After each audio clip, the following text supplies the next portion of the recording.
in our learning communities.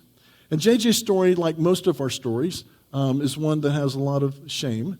Her actual story took her on a journey that led her to the left coast, California.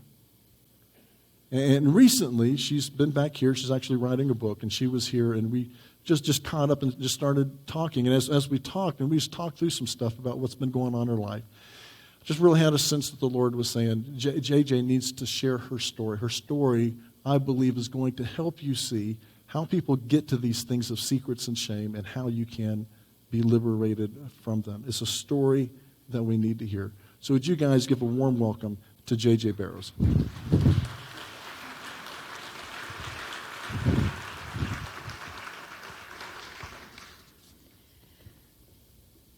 Good morning. I feel more comfortable if I'm not wearing shoes. I don't know why. It's a thing. Don't question a thing. Just embrace it. I'm nervous already, so for some reason this feels like freedom. I always think it's funny when people ask me to share my story, especially when I have like 15 minutes, because I'm like, how do I pack 32 years into 15 minutes? So I can't share all of my story with you today. And most of that's because my story's not over yet, right? Like I'm standing before you guys, and so I'm still very much in the middle of my story. I'm really good at telling recovery stories. I used to struggle with this. Now I don't. God is good. And you know, there's truth to that. Like I've been healed from a lot of stuff. And the truth is I still struggle with a lot of stuff. And the truth is God is still good. And so today I'm just going to share a few glimpses with you from my story throughout my life to help frame for you where I'm at today. When I was 23, I was admitted to rehab in Chicago, Illinois, for an eating disorder and depression. My biggest fear had come true. People knew my secret. You see, I had spent 23 years convincing myself and other people that things were fine when they weren't, and that everything was okay when it wasn't. So to me, at the time, going to rehab was my greatest failure in life. I knew that I needed help, but I didn't want to admit that I needed help, right? Because preachers' kids aren't supposed to need help. They're supposed to be the good kids. I remember when I learned this. I was in Sunday school. It was the first time that telling the truth was an uncomfortable experience. So it was time for us to recite the Bible verses that we were supposed to have memorized, and the teacher called on me. And I was honest because I was in church, and you're supposed to be honest. And I said, I didn't memorize my Bible verse, kind of laughing. And the teacher said, you, of all the kids in this class, should have that Bible verse memorized. And I remember being like, why? Like, what do you know that I know?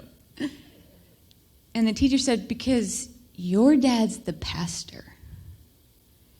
And I remember being shocked and confused. Like, what does my dad have to do with this? I felt different from the other kids. I felt like I didn't fit in. I was embarrassed, and I was ashamed. I was ashamed that I might have even embarrassed my dad. And it was one of my earliest memories of telling the truth to be a painful and embarrassing experience, and of me not liking myself because I had disappointed someone. And I hated that feeling.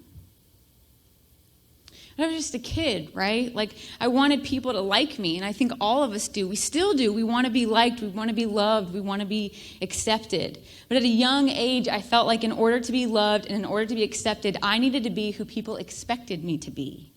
And I thought it'd be easy. Okay, the church expects me to be perfect. I'll be that. But then it got confusing because I started going to school.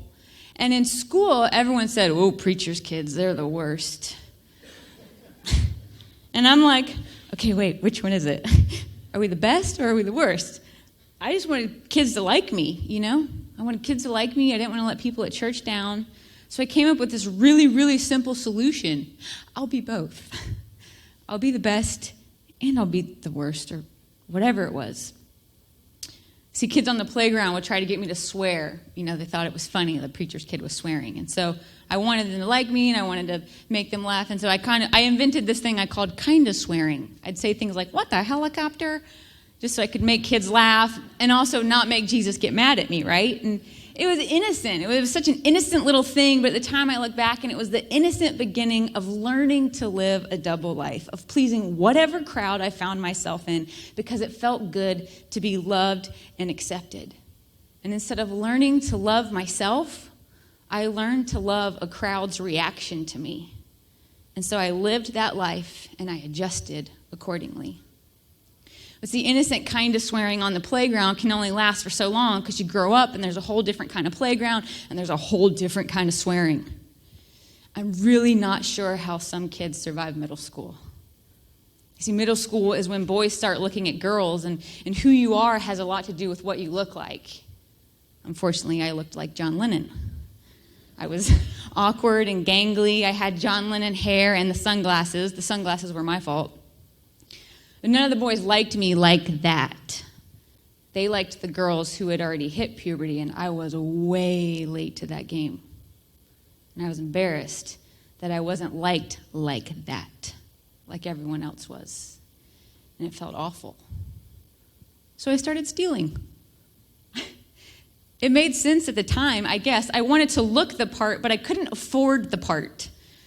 And it started small, but everything starts small, right? It started with gum and chapstick. It felt kind of cool to maybe be good at something. But then it moved to makeup and eventually clothes that all the other girls could wear, but I couldn't afford. And I knew it was bad, but it felt good, and it was just for now. The thing is, if you don't deal with just for now, it becomes the way that you live your life. And before I knew it, I got really good at something. The problem with being good at stealing was that it's not necessarily something that you get to brag about. Like at family reunions, your cousin made the honor roll. I stole my whole outfit. It's not very impressive. So I kind of had to keep my accomplishments to myself. And so most of the time I had to bluff about how good of a kid I was. And over time, the more I bluffed, the better I got at it. Bluffing became my defense mechanism. And to this day, I can still smile while hiding the truth. I'm great. I think all of us can do that because no one wants to hear the real answer. I kind of want to die today. And the problem with bluffing is that it hides the truth. And especially if you're smiling while you're bluffing, you're not only hiding the truth, but you're hiding the lie that things aren't fine. I call it the Christian F word. Fine. I'm fine, right? The more you feed the lie, the more the lie becomes your reality, making it harder and harder to see the truth that maybe you're not fine, the truth that maybe that's okay that you're not fine, and the truth that maybe you need help. And the problem with bluffing, whether you're smiling or not, is that it isolates you in your hidden struggle and it eradicates any sort of hope for something greater, something better, or something at the very least different from the circumstance that you find yourself in. And so I survived in middle school mostly by being funny because that was how I held the guys' attention. I lost the John Lennon sunglasses and I ended my 5-year relationship with braces. And I was finally approached by a boy who wanted to talk to me for me and not to talk to me to talk to one of my friends. I was 14 when we started dating, and I finally felt accepted and chosen and loved. And I didn't have to develop a sense of self-worth or learn to love myself really because someone else was there to do it for me. We were together for 6.5 years. And it's safe to say that from the years of 14 to 21, that's kind of when a lot of kids are learning a lot about themselves, who they are, what they like, what they think, what they believed. But I was developing a sense of codependency. See, I was already really good at being whoever people wanted me to be. And so you can be sure that if a boy was going to show interest in me, I was going to be whoever he wanted me to be, even if he wasn't asking that. My identity became being his girlfriend, which to me was better than the alternative, being no one. And that's what I'd come to believe about myself, that I was no one without him. And so once again, I became really good at something, at being a girlfriend. And so when we broke up 6.5 years later, I had no clue who I was. I knew who I was in the context of that relationship, but not outside of it. I was almost 21, but seeing as how I sort of stopped growing as an individual at 14, emotionally, I felt like a 14-year-old. I didn't even know what I liked. I had spent so long liking everything that he did. I was so confused. For years, I thought I was supposed to like steak simply because my boyfriend liked it. To this day, I do not like steak. I remember journaling during that time as I was trying to figure out who I was. I was trying to figure out what I liked. And I would journal things like, I don't know who I am right now. I don't like steak. I think I like Mountain Dew. It just started small and simple, trying to recover pieces of me. But my experience, what I got good at, was people-pleasing. That was the habit that I'd practiced my life, and it doesn't change overnight. And so I continued that lifestyle through high school and through college. Party girl on the weekend, church girl on Sunday. Everybody liked me because I was whoever everybody wanted me to be. But when I slowed down enough to actually sit with myself, I was miserable. Because no matter how many people liked me, I didn't like me. And after my breakup, there was no one there to tell me why I should like me. And so I set about to try and like myself, to take care of myself. I replaced old bad habits with new good habits. I quit smoking and drinking, and I started eating well and exercising, which is good. But if you just change behaviors without dealing with the root issue, then that's all you're doing. You're just changing behaviors. You aren't healing from why you acted that way in the first place. You see, I was still a people-pleasing, codependent perfectionist with low self-esteem. I just had a new activity, diet and exercise. And so slowly, and even without intention, over time, I became obsessed. And the more I focused on food and exercise, the less I cared about all the other stuff. And the less I cared about all the other stuff, the less I hurt. So I thought I was healing from my hurts because I was getting better. I was getting better at something. I was getting better at something that was mine, that no one else had influence on. But I wasn't healing from my hurts. I was numbing them out. And I was trying desperately to control something when I felt like I couldn't control anything else. You see, I didn't know I had a problem while I had a problem.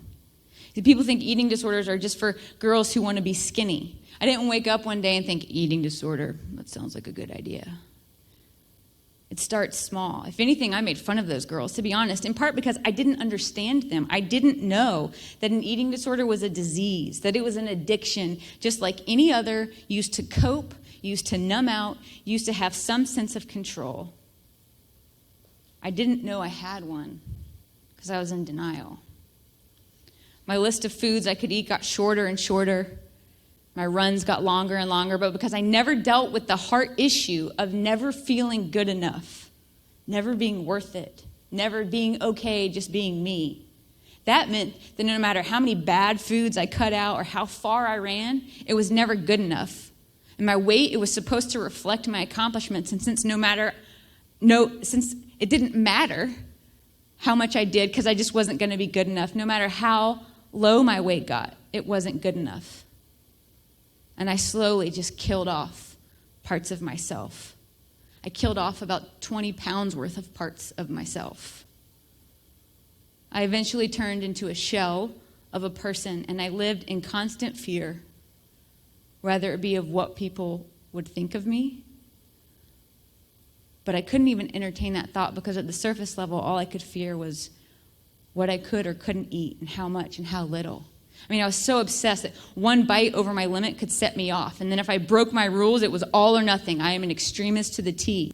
And Jesus was. I don't think extremism is bad, but he was an extremist in love. And the problem is I'm not Jesus. And so one cookie is either too much or the whole box is not enough. And I lived in fear of what that day was going to look like. I couldn't laugh. I couldn't joke. I was afraid of people. I was afraid to talk to them. I was so overwhelmed by anxiety and depression, and I didn't want any more friends because they got in the way of my diet. I was too depressed to cry. And the girl who learned to smile at all costs, no matter what, just couldn't smile anymore. My favorite part of the day was going to sleep. The worst part, waking up, facing the day. I lived in fear of myself and of what I was capable of. I was down to eating about 3 nuts a day when I had a suspicion that I might have a problem. But I didn't know what to do about it because I didn't want anyone else to know I had a problem. And somewhere in there, I managed to remember something about asking God for help. Just because I sat in church all of those years doesn't mean I actually listened. And so one night, trying to reach back, I asked God for help, and I remember begging and pleading, and I remembered something about faith the size of a mustard seed, and I just was like, with all that I had, and I was like, maybe praying with all you have is like a feeling, and I remember even just kind of trying to squeeze, like, God, I'm so serious, like this is, with all that I have, I'm begging you, I can't live like this anymore. It's not living, it's surviving it, and I can't do it. I don't want to, and so I need you to either fix me, please heal me, or don't bother waking me up tomorrow, because I can't keep living like this. I woke up the next morning and nothing was different.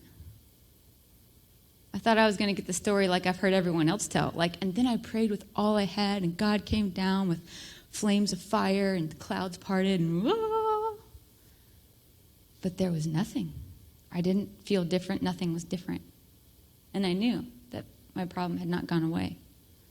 And it's not that I thought, oh, God must not exist. It's that I thought he didn't care. And I understood why. I'd done nothing for him.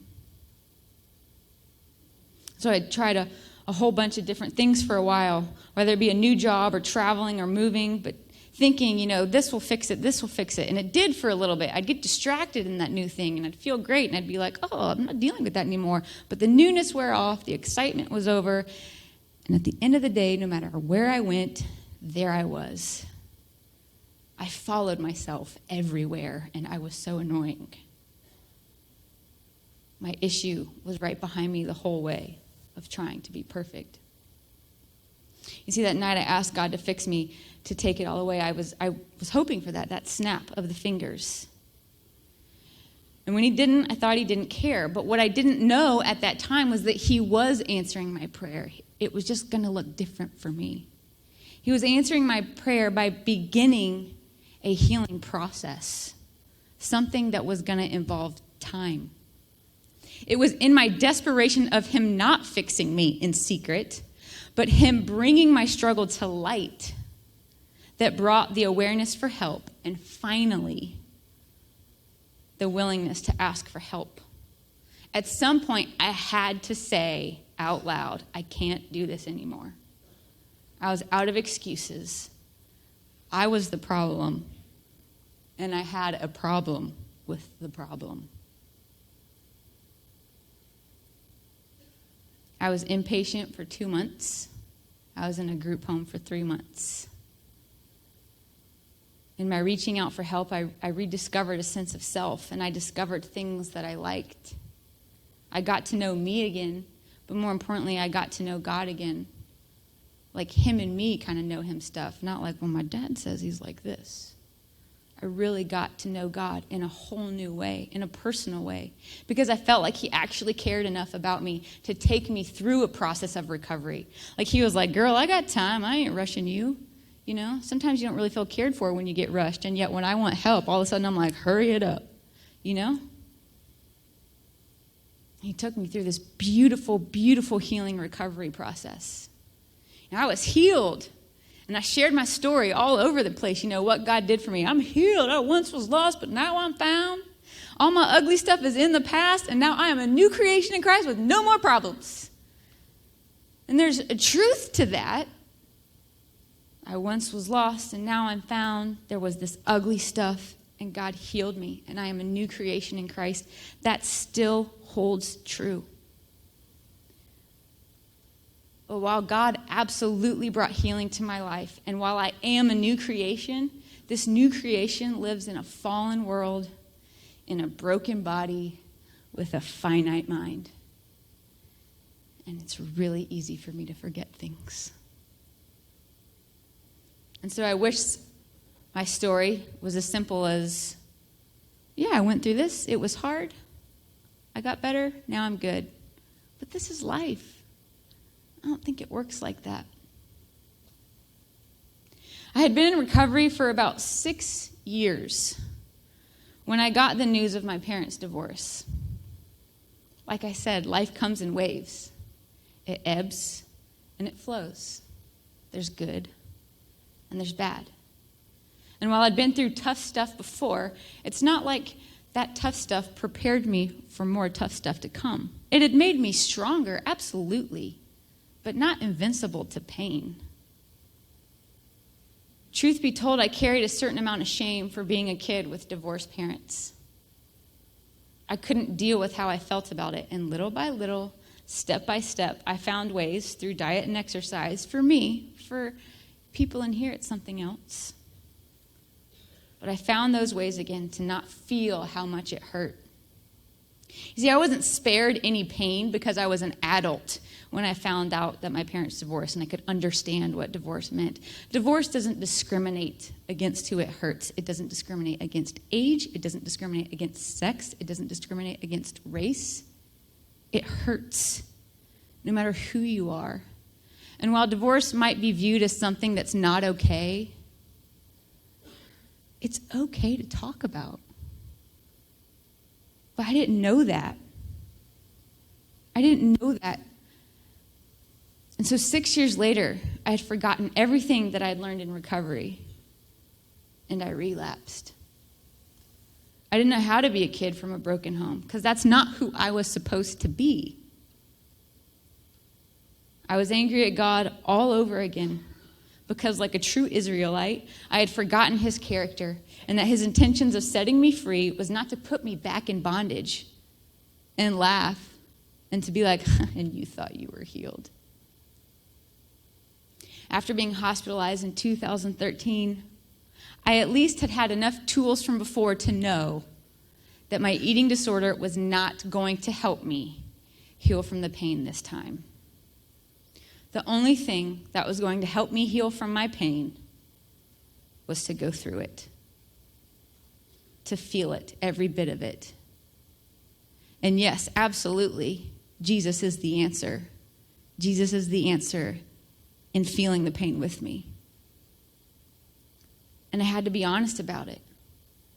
And to not live in bondage of the opinions of other people, of what they may or may not think of me or my family.